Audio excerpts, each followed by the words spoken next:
Bismillahirrahmanirrahim. Assalamualaikum warahmatullahi wabarakatuh. Hamdan katsiran thayyiban mubarakan fih kama yuhibbu rabbuna wa yarda. Nashhadu an la ilaha illallah wahdahu la syarika lahu wa asyhadu anna Muhammadan abduhu wa rasuluhu la nabiyya wa la rasula ba'dah. Allahumma shalli wa sallim wa karim wa barik ala nabiyyina wa syafi'ina wa maulana wa qudwatina wa imamina Muhammad wa ala alihi wa sahbihi wa man ittaba'ahum bi ihsanin ila yaumiddin amma ba'du. Alhamdulillah wa syukurillah, di pagi ini Allah masih memberikan kita sebuah kenikmatan untuk hadir dalam majlis ilmu. Rasa syukur yang tiada taranya yang selalu kita hadirkan setiap pagi, dan insya Allah kenikmatan yang tentu menjadi kebersyukuran kita, eh, yang tidak pernah lupa untuk selalu setiap pagi bersama para jamaah yang dimuliakan Allah. Allah mudahkan kita untuk hadir dalam majlis ilmu menjadi sebuah kenikmatan, buah dari iman dan Islam. Tentu kenikmatan itulah yang paling kita syukuri, yaitu adalah iman dan Islam. Sehingga dengan bekal iman dan Islam itulah kita masih istiqamah dalam kebaikan. Kenikmatan sehat walafiat dan waktu juga yang menjadi eh, salah satu yang kita syukuri, karena tidak semua orang bisa memanfaatkan waktu yang kita miliki dengan amal-amal ibadah.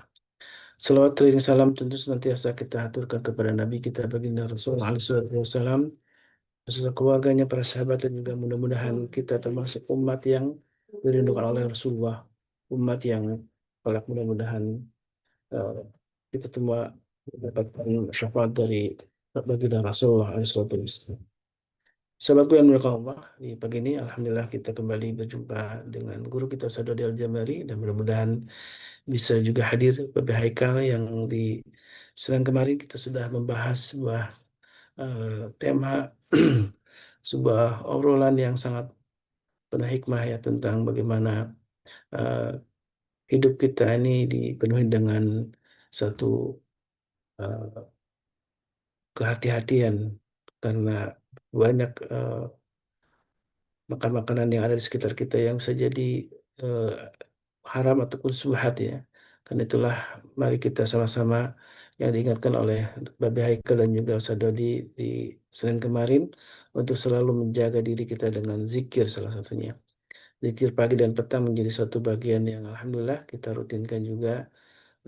Setidaknya dalam pembuka kajian ini selalu diingatkan oleh admin untuk memulai eh, kajian dengan selalu berzikir kepada Allah Tabaraka wa Ta'ala dalam lapat-lapat doa yang sudah diajarkan oleh Rasulullah SAW.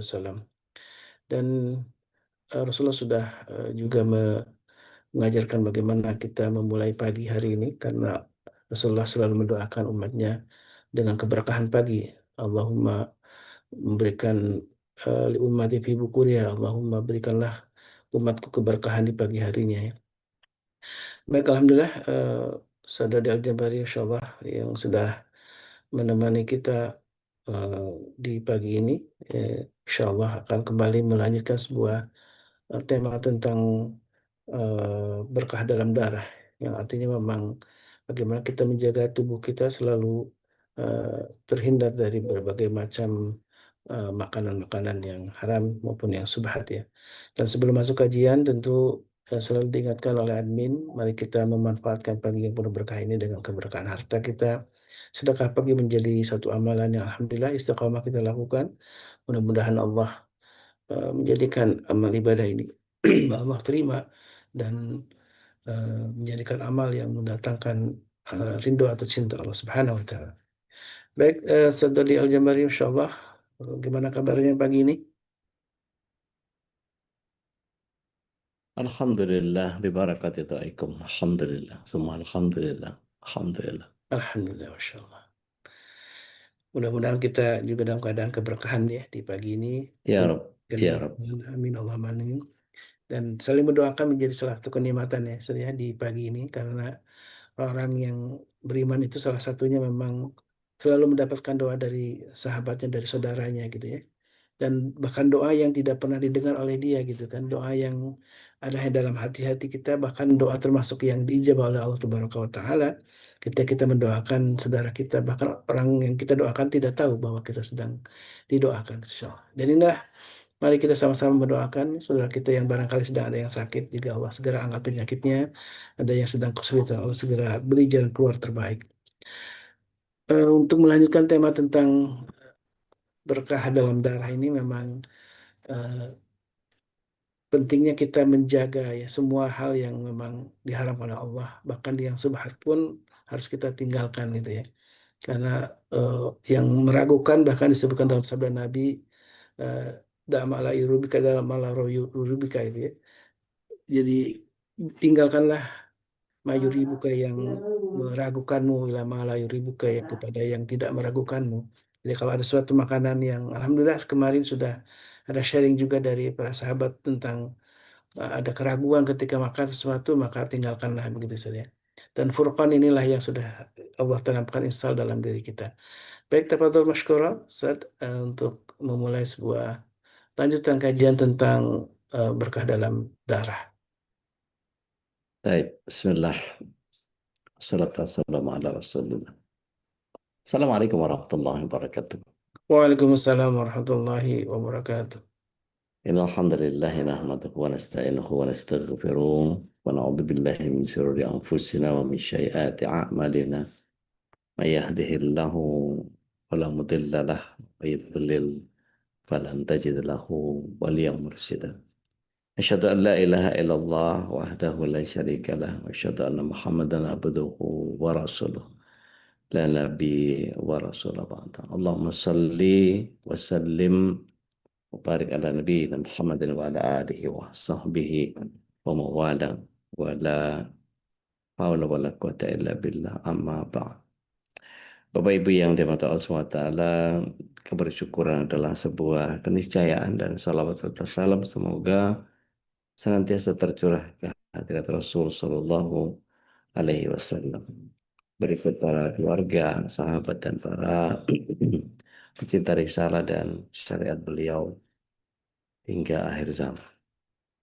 Mudah-mudahan Allah SWT berikan kemampuan kepada kita untuk bisa menghindari hal-hal yang berkait dengan keharaman apa yang kita makan, karena keberkahan dalam darah ini adalah bagian yang kemudian akan terus-menerus kita bawa dalam ibadah, dalam aliran kehidupan kita. Seperti sebagaimana ketika kita paham bahwa eh, iblis itu mengalir di dalam darah kita, maka ketika para setan itu berusaha untuk mempengaruhi kita, itu kalau kita pelajari adalah bagian yang mereka masuk ke dalam darah kita, sehingga mereka bisa mempengaruhi bagaimana proses eh, yang ada dalam tubuh kita betul-betul menjadi bagian melemahkan kondisi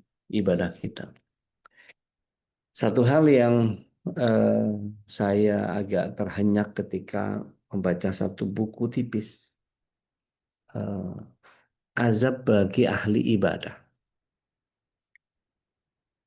Saya langsung mikir, waduh, ahli ibadah saja ada azabnya gitu ya. Menjadi mengerikan ketika kita memahami bahwa apa yang Allah Tabaraka wa Ta'ala berikan kepada kita betul-betul harus kita jaga. Bahkan Rasulullah SAW menyatakan eh, dari darah itulah kemudian setan bisa masuk dan mempengaruhi hidup kita.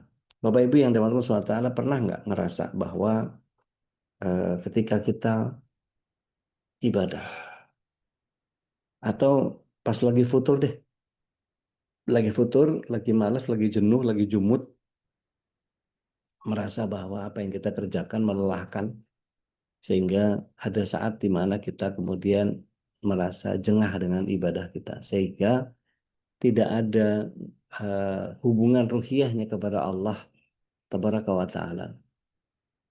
Artinya begini, saya pernah dalam satu uh, sholat Jumat ketika masih belum hijrah.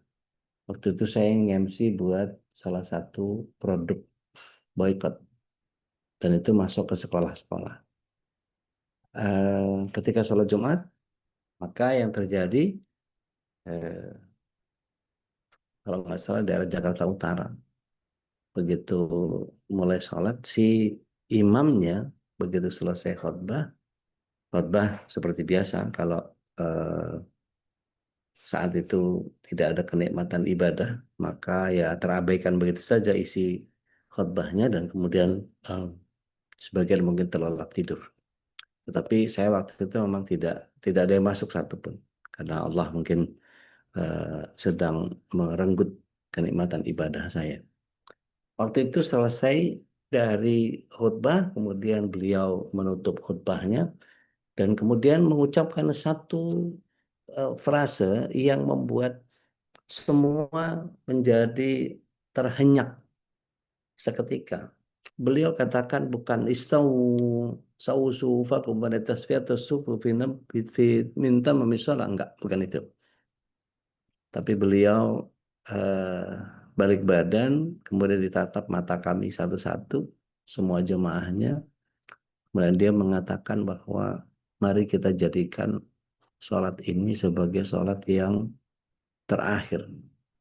Sehingga ini adalah sholat yang paling sempurna yang akan kita lakukan di hadapan Allah. Dan Allah akan mewafatkan kita setelah ini. Waduh, itu langsung nyek gitu. Maka begitu baru baca Alhamdulillahirabbil alamin, udah mulai banyak yang nangis.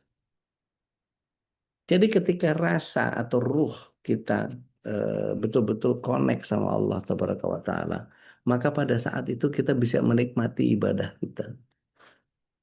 Nah, kemudian kalau Rasulullah SAW menyatakan bahwa setan itu mengalir dalam darah kita, makanya ketika puasa setan-setan dibelenggu. Sebagian dokter yang mengerti bahwa peredaran darah di tubuh kita itu melambat ketika saum. Detak jantung kita bahkan juga tidak sekencang biasanya. Di mana apa yang Allah SWT kerjakan dalam tubuh kita menjadi bagian yang setan-setan dibelenggu itu ternyata ketika ada di dalam darah kita, dia tidak mampu mengerjakan hal yang seperti biasanya karena kita sedang saum. Nah, bisa dibayangkan ketika kita mengkonsumsi sesuatu yang haram. Saya belum pernah ketemu penelitiannya bahwa secara mikroskopik saya sudah melihat bagaimana eh, darah ketika ini penelitiannya Dr. Maria Felicita di Texas tahun 2002 kalau saya nggak keliru. Itu ada videonya. Bapak Ibu bisa cari di YouTube kalau nggak salah.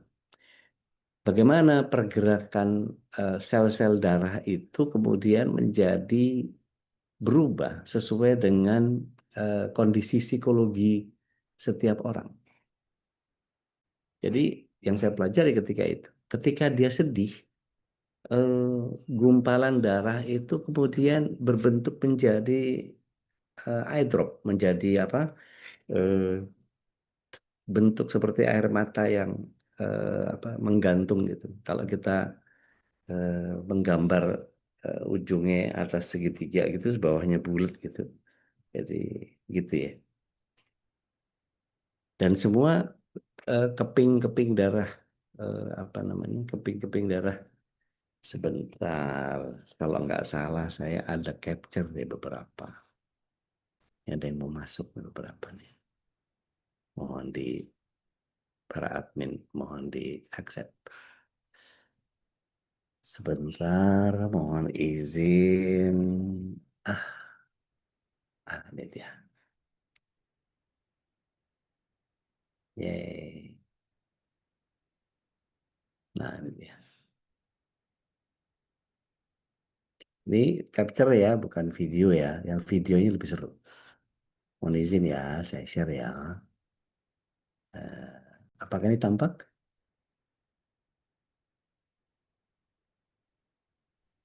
Di tampak. Jelas, Seth. Kelihatan. Nah, ini lihat. Iya. Jadi sebelum melakukan Rebecca Marina tahun 2004, ya, Ini di eh, Maria Felicia Health Preservation di McAllen, di Texas. Jadi ini pasiennya namanya Rebecca Marina, tapi dokternya Maria Felicita, gitu, di Texas.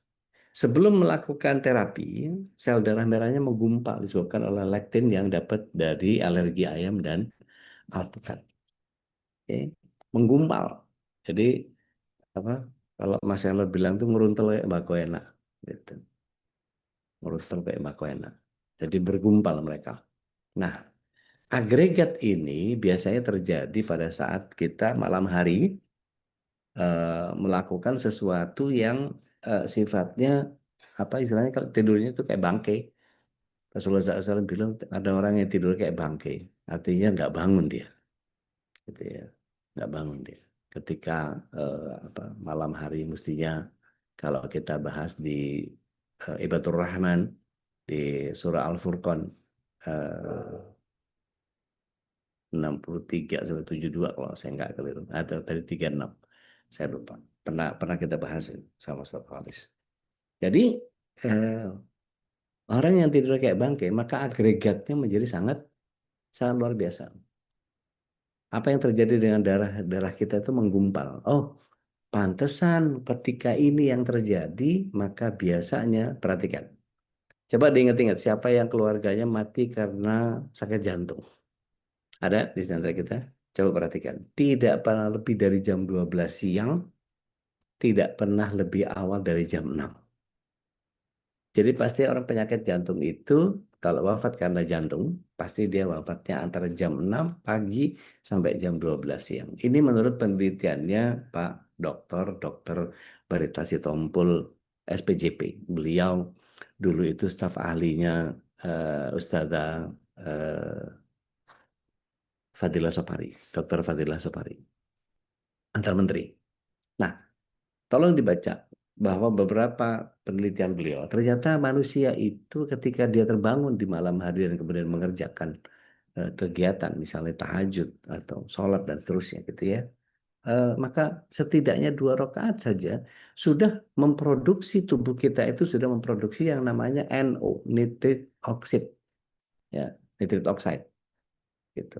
Nah, nitric oxide ini biasanya kalau pada eh, dokter-dokter jantung biasanya eh, pilnya kecil ditaruhnya di bawah lidah. Itu mengandung asetilkolin. Nah, NO ini kalau yang buatan atau yang chemical gitu ya, itu dari asetilkolin, masuknya ke bawah lidah.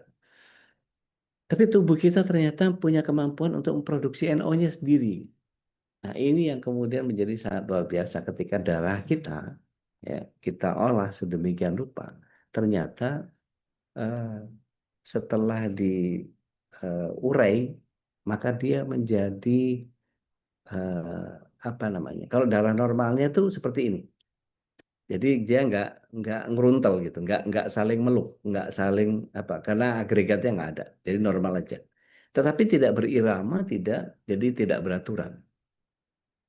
Nah, ini yang kemudian kalau kita perhatikan gitu ya. Ini video ya. Ini mestinya kelihatan gitu gerakan-gerakan itunya tuh gitu. Tapi karena memorinya gede saya waktu itu saya hanya saya capture saja.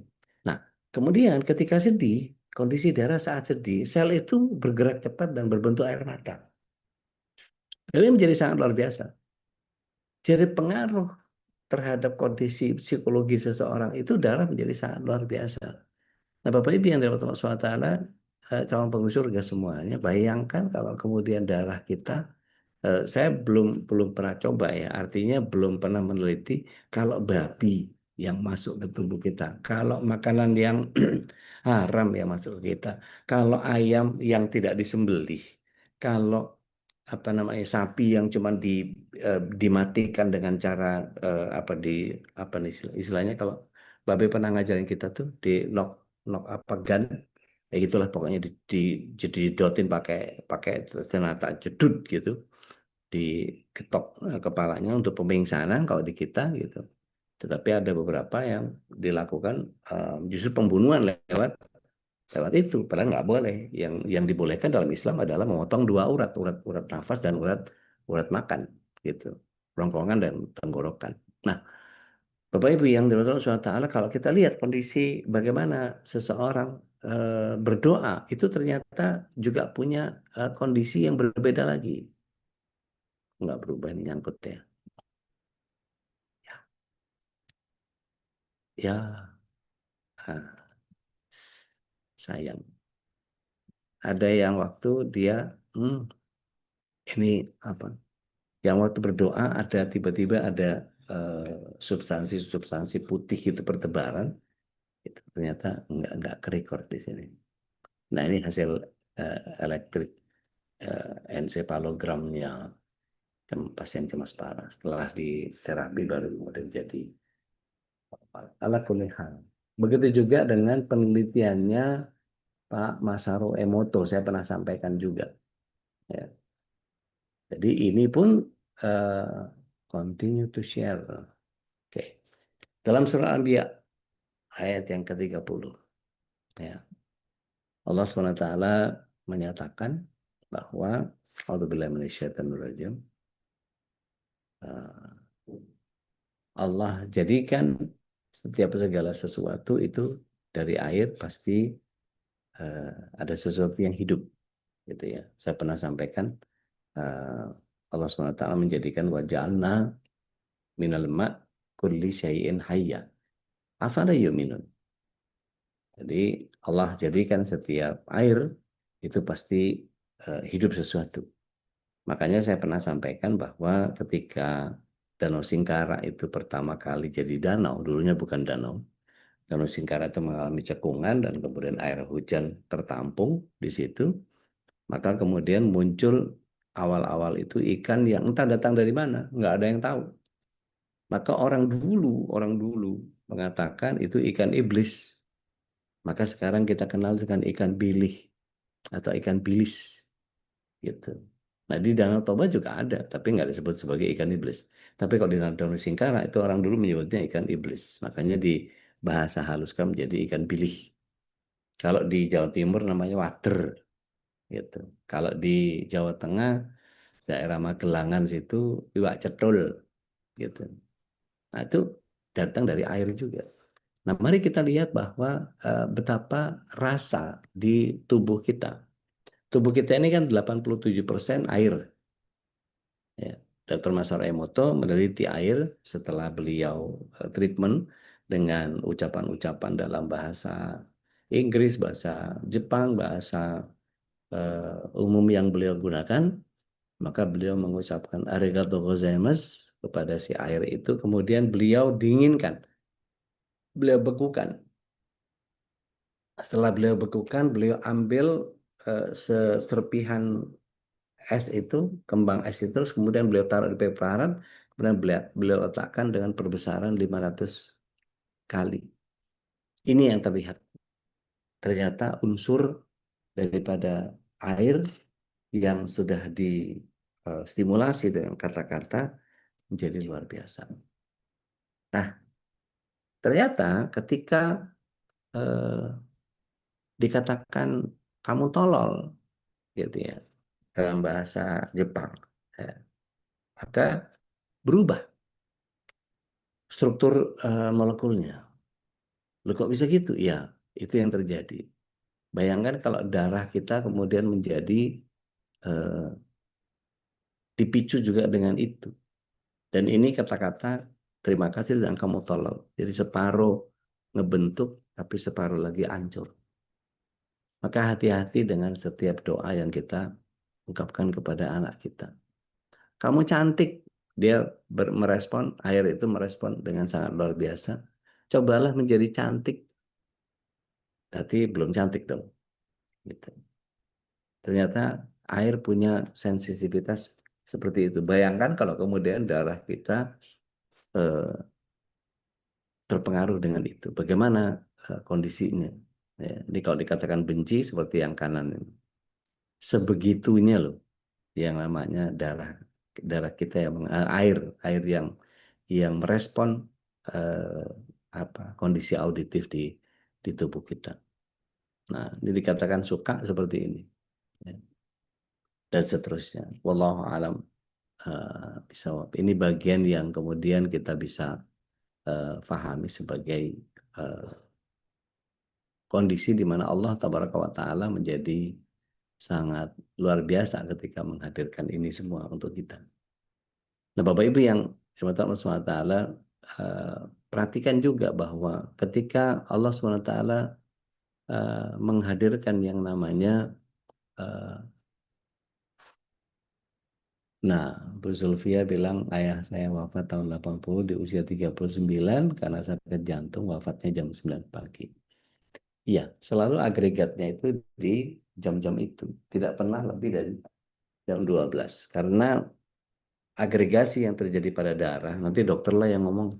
Saya sotoy banget kalau ngomongin soal itu gitu ya. Tapi Bapak Ibu bisa bisa perhatikan bahwa ada kondisi di mana darah begitu luar biasa ketika berinteraksi dengan sesuatu yang haram.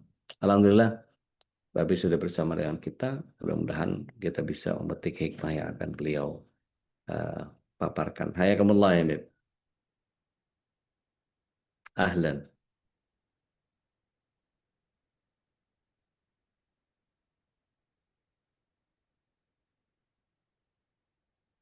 Baik, sambil menunggu Babe bersiap, mudah-mudahan informasi yang sepetik tadi itu menjadi bagian yang membuat kita makin kagum dengan kekuasaan Allah, makin cinta kepada Al-Quran, dan makin menundukkan bagian kecintaan kita kepada Rasul Sallallahu Alaihi Dilanjut aja Wasallam. Ustaz. Nah, Dilanjut aja Ustaz. Saya lagi menikmati Ustaz. Dilanjut.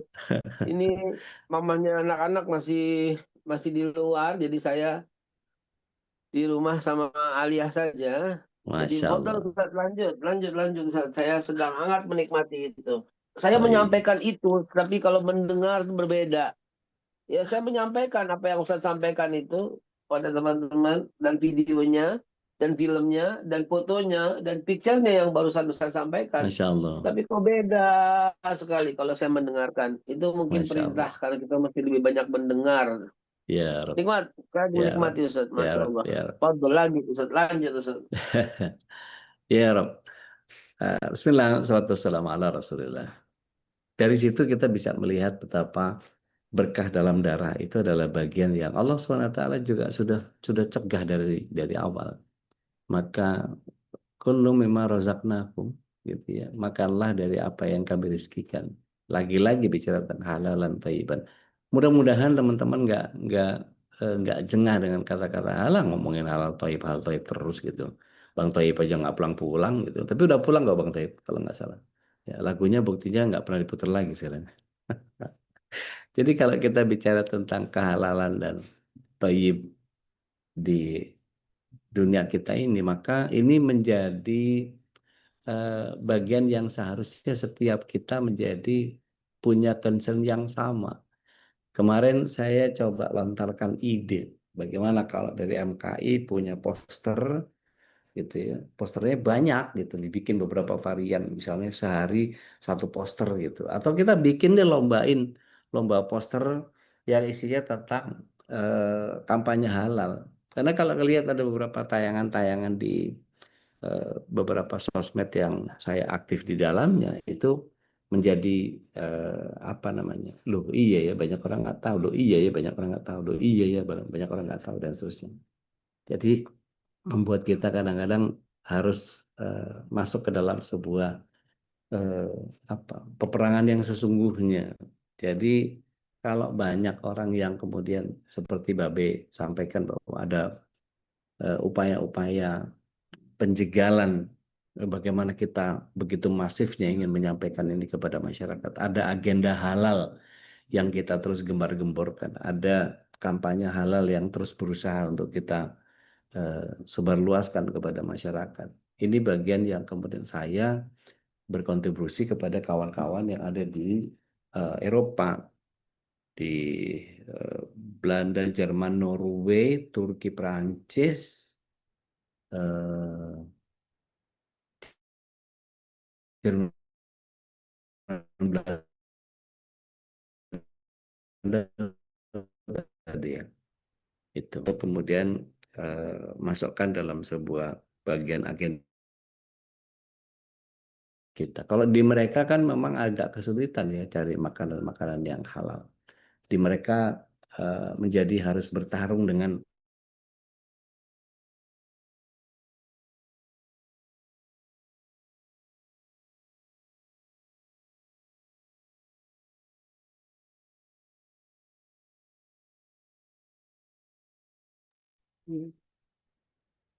memberikan eh, istilahnya kemampuan mereka di dalam menerapkan kehalalan itu sendiri. Gitu. Nah, Bapak Ibu yang dirahmati Allah SWT, mari kita lihat bahwa betapa kehalalan sesuatu ini menjadi hal yang sekali lagi kita jaga darah kita.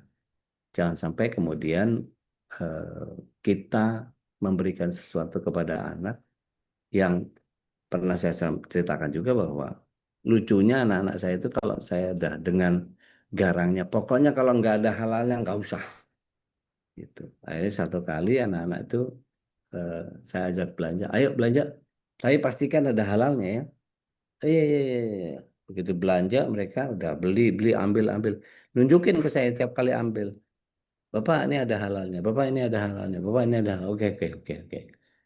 Saya pikir mereka beli buat mereka konsumsi, gitu ya. Udah dibeli, dibayar sampai rumah.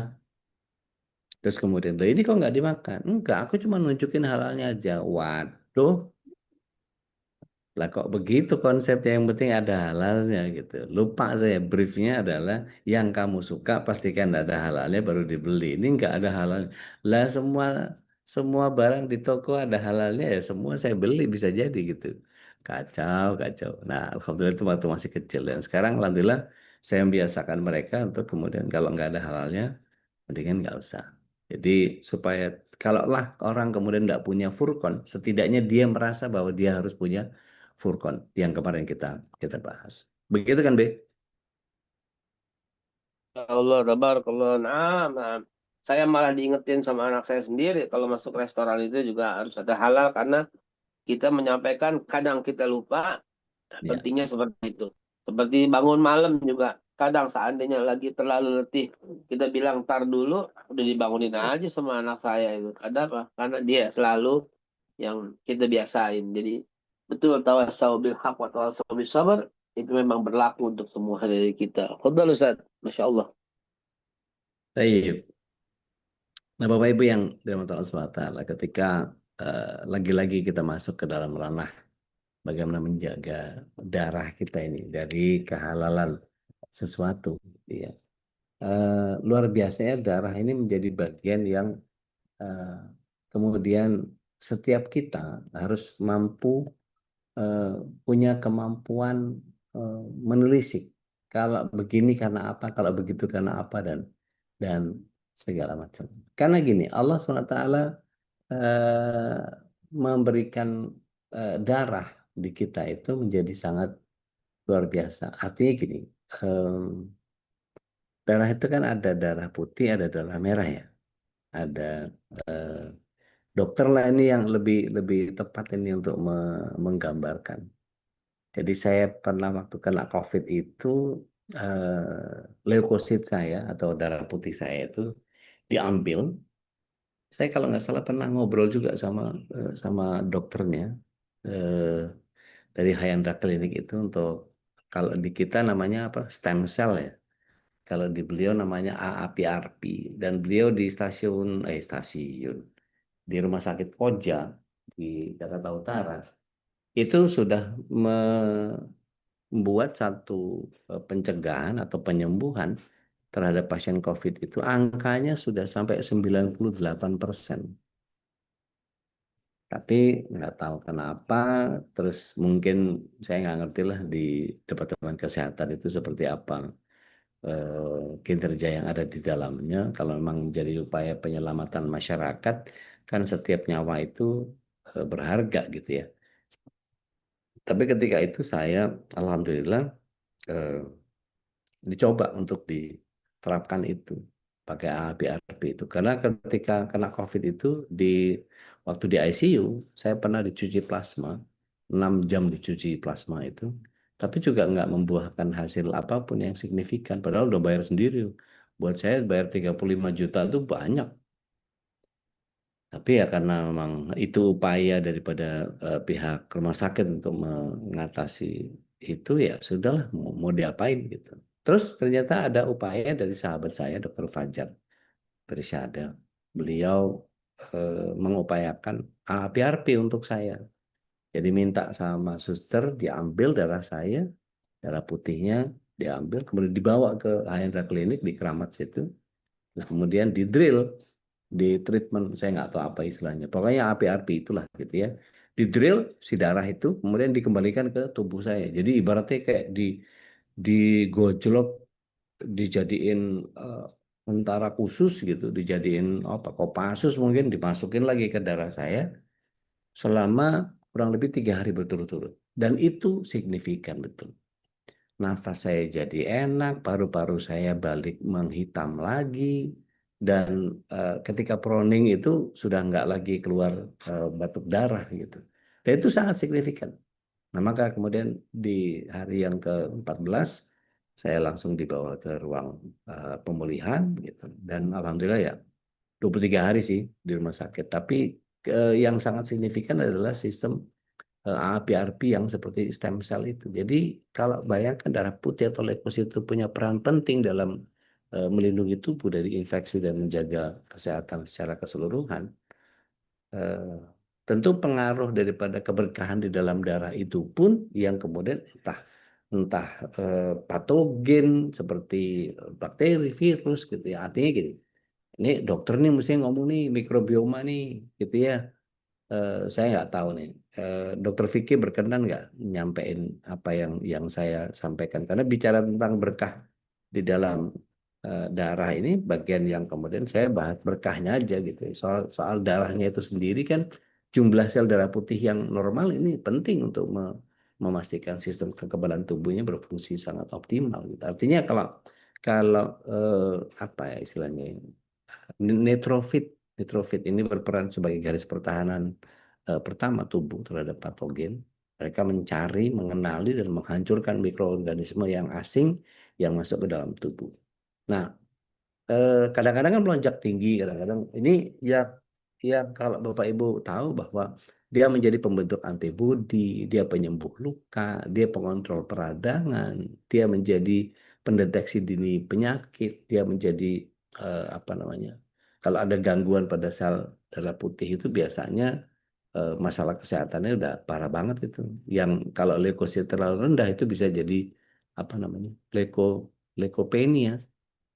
Iya, dokter nih mestinya, dokter Vicky ada nggak nih apa mendukung apa yang saya sampaikan? Artinya kalau tubuh kita rentan terhadap infeksi itu, jumlah si darah putihnya ini yang terlalu tinggi gitu ya, apa leukositosis apa kalau nggak salah istilahnya. Saya karena senang senang baca-baca aja. Nah, ini menjadi tanda adanya infeksi peradangan atau penyakit yang lain. Maka penting buat kita menjaga sel darah putih ini. Ya, makan sehat, istirahat cukup, kelola stres gitu ya, menghindari paparan zat-zat yang berbahaya. Tapi kalau kemudian kita pahami juga sel darah merah juga nggak kalah pentingnya gitu. Jadi kalau kenapa kita diminta oleh Rasulullah SAW untuk berbekam setiap 40 hari sekali, itu kan sebulan sekali ya. Itu rupanya di tulang belakang kita itu memproduksi darah-darah yang baru. Nah, ini yang kemudian setiap kita harus paham juga ini. Ada bagian yang nanti hubungannya dengan mengapa kita diminta untuk wudhu berulang kali. Gitu. Ini menjadi pengangkut oksigen yang paling efisien dalam merahnya. Jadi ketika tadi saya katakan bahwa pembuluh pembuluh eh, penampang pembuluh darah kita itu bisa lebih lentur dengan NO, dengan nitric oxide, maka ketika itu sel darah merah menjadi normal, tidak tidak agregat lagi gitu ya, maka tidak teragregasi, maka kemudian kan kalau sel darah merah itu kan hemoglobin, protein yang kaya akan zat besi dan memungkinkan pengikatan oksigen secara efisien. Makanya sebagian orang tua kita ndak boleh terlalu banyak makan kangkung sama bayam karena dia ngikat zat besinya sangat sangat kuat gitu. Nah, hal-hal yang begitu kemudian kita pengaruh. Apalagi kangkung yang nyolong, nah itu kacau kan, gitu ya. Saya pernah makan kangkung Lombok. Kangkung dari Pulau Lombok itu gede-gede, lembut-lembut gitu. Saya nggak tahu. Ada yang pernah makan pelecing kangkung yang asli dari Lombok? Wah, itu luar biasa. Nah, darah merah ini menjadi bagian yang bulat pipih dengan cekungan di tengahnya gitu ya, bikonkav gitu dia bentuknya.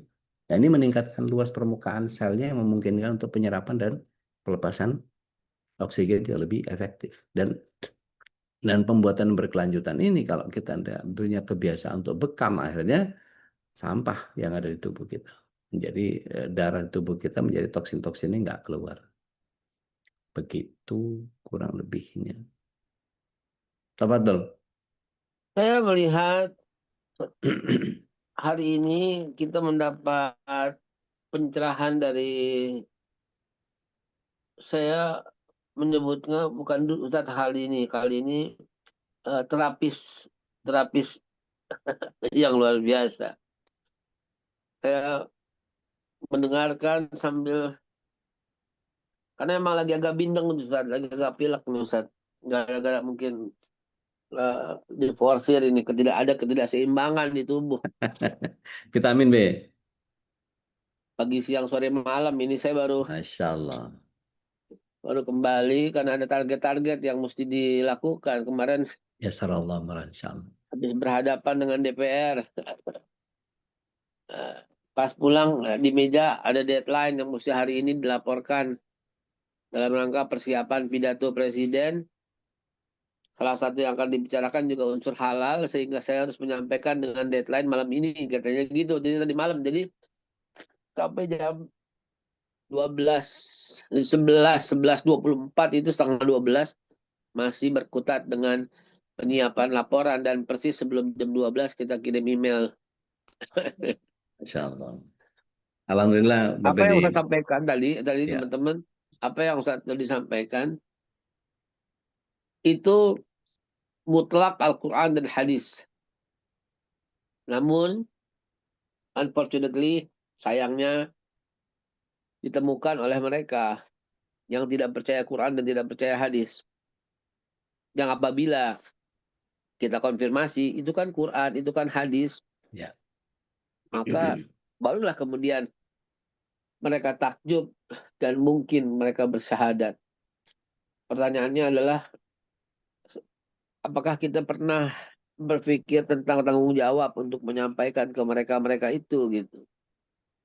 Bahwa ini Quran loh, ini hadis loh, yang andai kata dikatakan begitu, niscaya mereka akan beriman. Mereka pasti akan masuk Islam gitu. Nah, jadi kalau saya melihat eh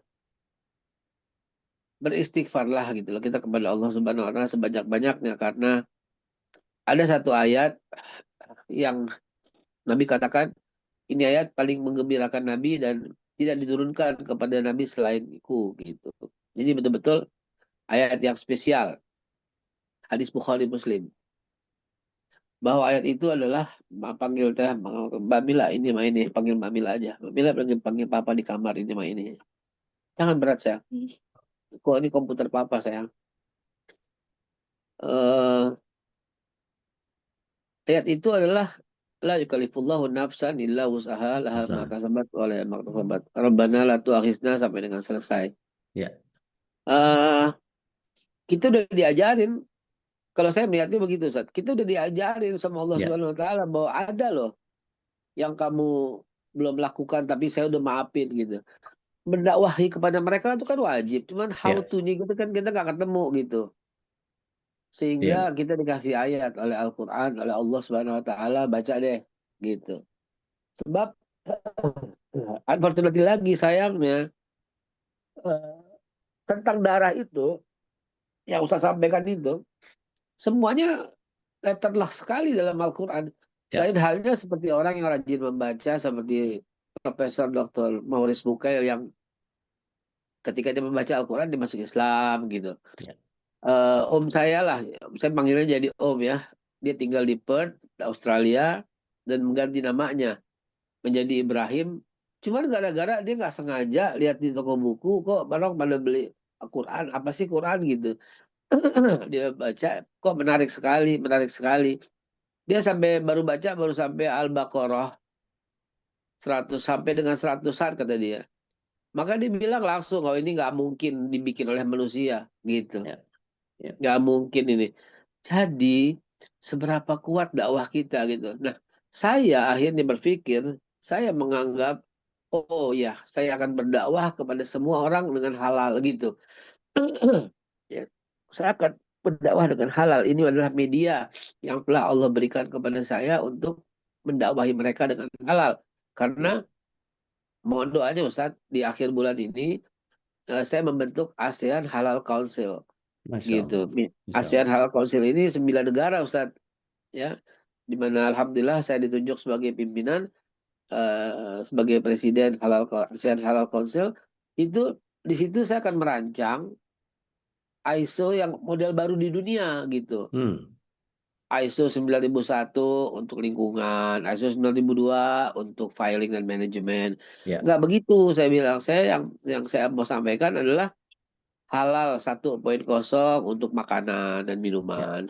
Halal 2.0 untuk obat-obatan. Halal 3.0 untuk kosmetik. Halal dan seterusnya. Buat kasih CPN aja.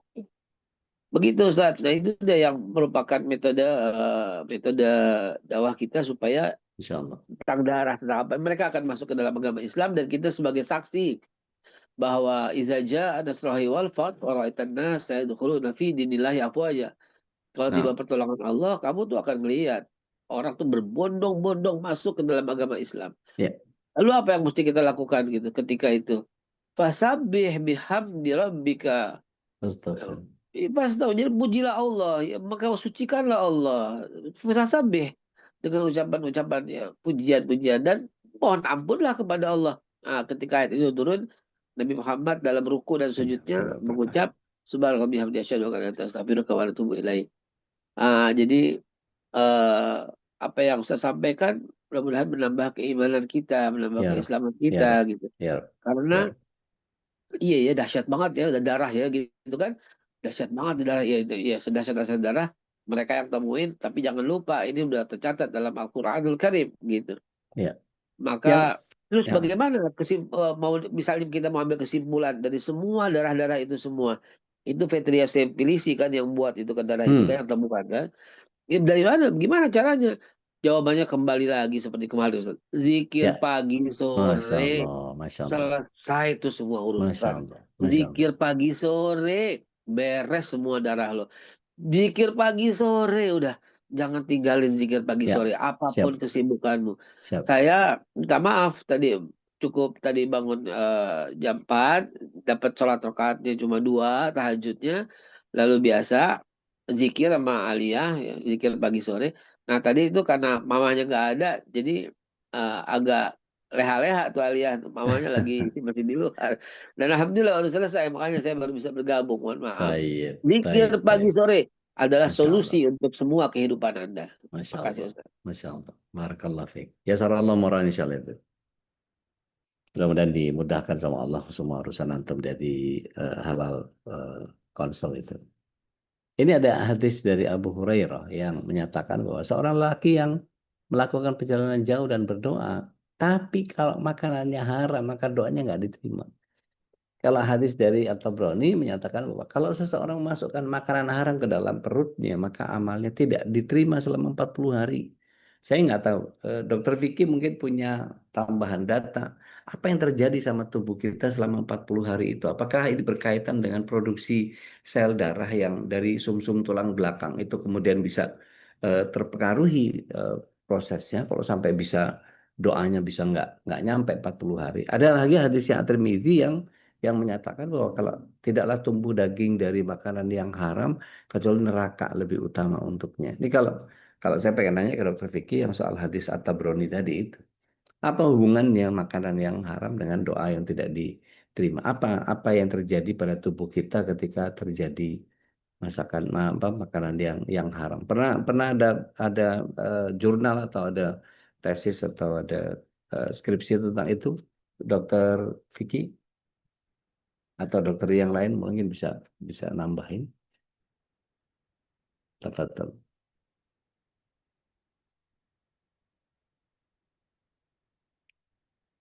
Lagi pada sibuk ya. Siap, Bude. Oke, Mungkin gimana? Ustaz, karena itu Ustaz, jadi karena pendidikan dokternya itu di umum Ustaz, nggak ada nggak ada hadis, mesti nyari sendiri jadi. Gimana, Dok?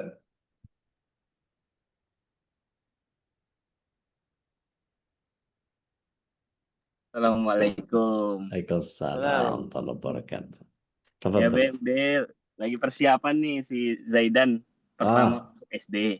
Masya Allah. Oh, Masya Jadi Allah. cuti dulu gitu. Kalau kata Babe nih keluarga nomor satu dulu nih. Jadi harus cuti. Jadi 2 hari cuti Be buat Zaidan nih. Zaidan. Masya cuti Allah. cuti cuti di kantor, cuti di klinik. Ya, di rumah sakit cuti dulu Be 2 hari buat nganter Zaidan ini.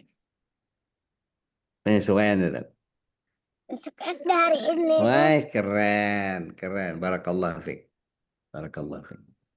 Ya saral umroh insyaallah. Amin, mudah-mudahan Ya, lancar. betul deh yang dibilang sama Babe bahwa memang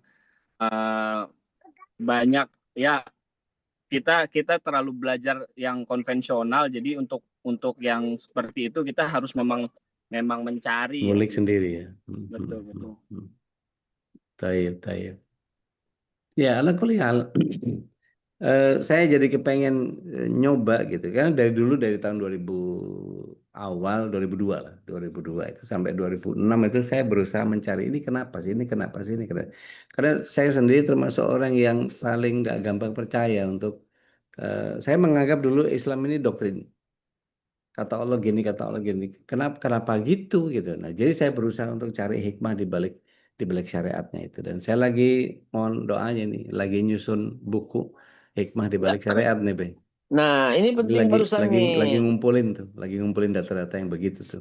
Barusan yang Ustadz Dodi sampaikan itu penting nih. Saya kira dulu Islam itu doktrin gitu. Itu karena Ustadz Dodi, mohon maaf, melanjutkan pencarian dan melanjutkan terus belajar sehingga bertemulah dengan satu titik di mana menemukan kesejukan yang sebenarnya gitu. Hal yang sama terjadi kepada saya ketika ya saya nih ya, yang bukan mualaf. Saya nih yang alhamdulillah dari lahir udah Islam dan saya juga nih yang dari lahir udah ngaji gitu kan, yang dari seumur hidupnya di masjid melulu gitu ya, anak masjid, ngajar belajar yang seumur hidup seperti itu aja ya, telah mendapatkan temuan-temuan baru, pencerahan-pencerahan baru. Nah, ini akan saya bawakan pada hari Senin yang akan datang. Cluenya saya bilangin kepada teman-teman bahwa kita masih kecil suka dikatakan, oh kalau begini neraka, akan di ini. Jadi kejam banget gitu loh Allah Subhanahu wa taala di mata kita masih kecil. Dan itu kebawa terus sampai saya dewasa. Allah tuh kejam, kalau salah tuh dihukum gitu loh. Abadi. Yang orang salah, orang misalnya berbuat dosa 2 kali, 3 kali, 10 kali, ya tapi disiksaannya abadi ribuan tahun, jutaan tahun, apa iya begitu San? Ya, Masya Allah. Ya, apa iya yang diajarin sama ustadz kita zaman dulu? Apa iya gitu? Sekali aja kamu berbuat, amalmu akan hilang selama-lamanya. Apa iya gitu? Sekali aja. Itu saya kulik-kulik sendiri, sampai saya menemukan kalimat perbedaan di mana Allah kalau berkata siksa sama berkata nikmat, Allah kasih perbedaan. Salah satu clue yang saya sampaikan adalah innallazina amanu wa amilus salihati ulaika hum khairul bariyah jazaohum inda rabbihim jannatu an tajri min tahtiha al-anhar khalidina fiha plus abada. Sementara untuk syarrul bariyah, innallazina kafaru, orang kafir, ulaika hum syarrul bariyah, gitu ya. Khalidina fiha, titik, nggak pakai Ya. abada. Hmm. Kenapa gitu loh? Itu saya temukan itu loh. Loh, Insya Allah. selama ini yang ustadz-ustadz kita ajarin apa gitu ya? Ya. Terus bandingin di antara 99 Asmaul Husna itu. Yang disebut dendam, yang Allah Maha Penyiksa itu berapa? Dan Ya. yang Maha Penolong dan sejenisnya berapa perbandingannya? Ya. Ya Allah punya 99 kan? Ya. Kenapa fokus kepada yang satu, yang penyiksa? Sementara 98 lainnya itu pengasih, penyayang, Ya. pelembut, Ya. Ada apa? Pemaaf, pengampun. Ada apa? Apa yang diajarkan ustaz-ustaz kita zaman dulu? Nah, itu menjadi topik kita di hari Senin yang akan datang. Ini Insya clue Allah. aja Insya gitu. Allah. Jadi Insya Allah. clue-nya itu adalah fa'ahsin kama Kama ahsanallahu ahsanallahu ilaik. ilaik. Itulah yang Anda Bapak Ibu terapkan di rumahmu, di rumah tanggamu sekarang. Maka berbuat baiklah sebagaimana Allah telah berbuat baik pada kalian. Wahai para bapak, wahai para ibu, jadilah orang tua seperti Allah lakukan kepada hambanya. Nah, itu topik kita Senin yang akan datang insya Allah. Insya Allah. Insya Allah. Tabarakallah. Baik, kita kembalikan ke Ustaz Khalis supaya kita bisa berbagi rahmat bersama dengan jamaah yang lain. Tafadhol Mas Khalis. Masya Allah, tabarakallah. Sudah ada bocoran ya tema di pekan depan insya Allah nih tentang meneladani Asmaul Husna berarti Ustaz ya. Tentang tema-tema yang Masya Allah yang betapa kebaikan Allah, maha baik Allah yang sering kita lupakan dan kita lebih banyak memahami Allah ini menjadi zat yang sangat menyeramkan atau menyiksa dan kemudian memberikan azab. Baik, alhamdulillah. Ya menurut Allah, silakan yang ingin berbagi rahmat, sharing gitu ya dengan kita semua. Mudah-mudahan menjadi inspirasi juga dan motivasi untuk jamaah yang lainnya. Bunda Aulia, silakan. Assalamualaikum Mbak, ini bukan Bunda. Waalaikumsalam warahmatullahi wabarakatuh. So, Ustadz. Saya tadi mengenai kita itu memang banyak sekali fakta-fakta ajaran Al-Quran, tapi kita kurang dan memang kita mendakwah itu. Nah, kemudian setelah misalnya cuma 3 tahun saya berada di luar negeri, saya merasa memang ternyata mereka itu sangat kurang exposure dengan Islam gitu. Ada ya mungkin sibuk sendiri dan kita kurang punya kayak urgency untuk berdakwah. Nah, namun saya pernah juga mendengar bahwa orang Islam kenapa harus berhijrah ke negara-negara non-Muslim. Jadi kalau misalnya kalian meninggal nanti, kalau misalnya kalian di burial dengan cara yang non-Muslim, berarti resiko kalian. Nah, itu kan berarti ada conflicting idea ya, di mana beberapa orang mau gitu berhijrah, tapi saya pernah dengar ada satu dai gitu yang bilang kayak, itu bahaya, kamu kenapa mau ke non-Muslim gitu. Nanti gitulah. Mohon pencerahannya Ustaz. Jadi how is the best approach gitu? Nah ini dia nih, ini ibu yang saya sampaikan, kita banyak salah didik begitu. Ya. Hijrah itu harus, hijrah itu kudu, gitu loh. Hijrah itu bagian dari mukmin. Hijrah itu nggak bisa enggak, wajib, setiap mukmin itu wajib. Rihlah itu bagian daripada perjalanan. Rihlah itu bagian daripada keharusan. Kalau seandainya kita mati, mau diangusin Bu, mau dibakar Bu, mau tenggelam Bu, mau diapain, kagak ada urusannya lagi. Karena innalillahi wa inna ilaihi rajiun. Yang balik itu ya ruh kita. Jadi kalau umpamanya misalnya orang mati di laut, kan dibuang, begitu dibuang dimakan ikan. Bagaimana coba? Gitu. Terus jadi jangan kita mengurusi kematian kita harus di tempat yang bagaimana.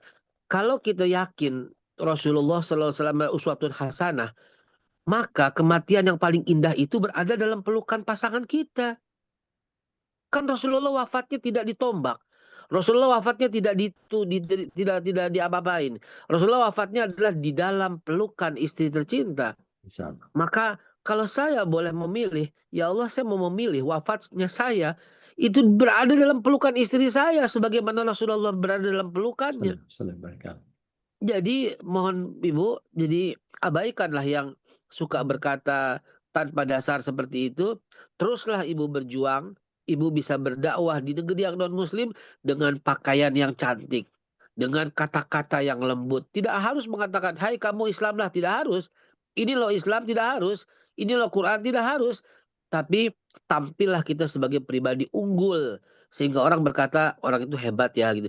Tampillah kita sebagai pribadi yang wangi. Ketika itu orang demen dekat di kita. Tampillah kita dengan penampilan yang elegan. Dengan rasa hormat. Saya beberapa hari di Amerika sudah mengenal orang begitu banyak. Karena setiap saya masuk ke supermarket, saya akan buka itu pintu ketika orang sedang berjalan. Tiba-tiba saja dia sambil senyum, sambil berlari kecil. Thank you, thank you, thank you. Where do you come from? From Indonesia. Oh, Indonesia. Saya baru beberapa hari di Rusia. Setiap saya naik lift, saya akan jagain itu.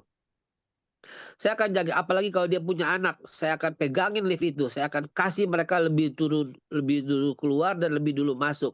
Maka dengannya orang tiba-tiba tersenyum indah kepada saya. Begitu juga yang kemarin saya baru saja pulang ya dari Australia. Itu selama di Australia saya lihat semua orang tersenyum karena selalu saya tampilkan pribadi yang seperti itu. Andai kata kita semua rihalah, andai kata semua kita ini pergi keluar, andai kata semua kita ini hijrah, nih saya akan kita saksikan orang-orang akan makin banyak yang takjub kepada akhlak Islam. Lakukan Ibu, terus Bu, jalankan apa yang Ibu lakukan sudah sangat benar. Rihlahlah. Masya Allah. Ini gue banget nih, Be. Jadi tahun awal-awal pencarian saya di Islam ini adalah melihat orang Islam. Sampai akhirnya tahun 2006 itu saya baru ketemu sama mohon izin. Babe mungkin menyaksikan betapa saya mencari ilmu bareng-bareng gitu ya. Saya belajar ketika itu sama beberapa ustadz di Arimatea gitu. Itu menjadi bagian, loh Ustadz kok gitu, loh Ustadz kok gini, loh Ustadz kok gitu. Ini yang Ustadz Soleh yang mana nggak tahu nih kali Ustadz Dodi. Mungkin teman-teman nggak tahu kali bahwa kita nih udah kenalan nih udah 40 tahun gitu loh. Saya tuh kenal sama Ustadz Dodi itu 35 tahun. Lebih dulu saya kenal Ustadz Dodi di antara semua teman-teman yang ada. Karena waktu itu saya kenal Ustadz Dodi, saya tuh belum nikah. Gitu loh. Saya belum, sementara saya nikah tahun 89 itu 98 gitu loh. Jadi saya udah kenal Ustadz Dodi lebih dari awal. Itu yang terjadi Ustadz, kekecewaan kita itu banyak sekali dengan orang-orang yang yang akhirnya kok menggampangkan gitu loh. Belum banyak ya istilah saya, you jump to the conclusion before you listen begitu ya. Kamu tuh lompat kepada kesimpulan sebelum kamu mendengarkan lebih banyak lagi. Nah, itu yang terjadi. Itu yang terjadi pada sebagian daripada kita gitu ya.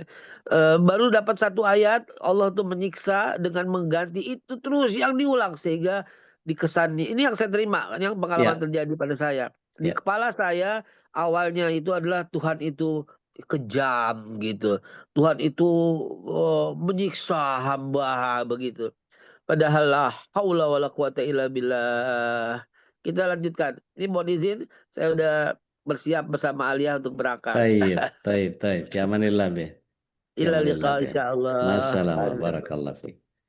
Jadi ketika saya melihat bahwa kok banyak orang Islam yang nggak jalanin Islam, itu begitu saya ketemu sama konsepnya, ya jangan lihat orang Islam jangan lihat Islam dari orang Islamnya. Maka saya berusaha untuk cari. Jadi yang mana dong? Ketika belajar kurang lebih 6 tahunan lah dari awal itu, saya betul-betul kecewa sama orang karena saya ngelihatnya orang Islam.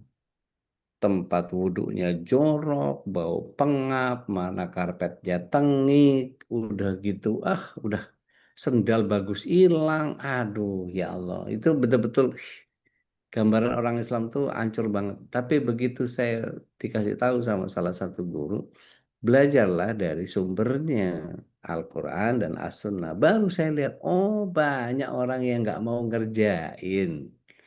Bahkan sampai hari ini pun yang namanya saya teriak-teriak riba, masih banyak di antara kita yang masih punya rekening riba. Dan alasannya ada aja untuk tidak mau melepaskan. Padahal itu memerangi Allah. Saya tinggal nunggu aja, tinggal surak bagian belakang aja. Kalau mereka terjadi apa-apa tuh, kan apa gue bilang, gue udah pernah ngasih tahu gitu. Jadi bukan satu kebanggaan buat saya ketika saya berada dalam lingkaran pendakwah Islam ini. Saya sudah lakukan itu kurang lebih sekarang ini sekitar 28 tahunan lah ya, baru belajar tentang bagaimana Islam yang sebenarnya, sehingga berusaha untuk mengupas. Makanya sekarang ini masih sampai halaman 80 nih yang saya tulis nih di hikmah di balik syariatnya. Kawan-kawan sudah banyak nunggu, tapi saya masih terus mengumpulkan datanya. Mohon doanya.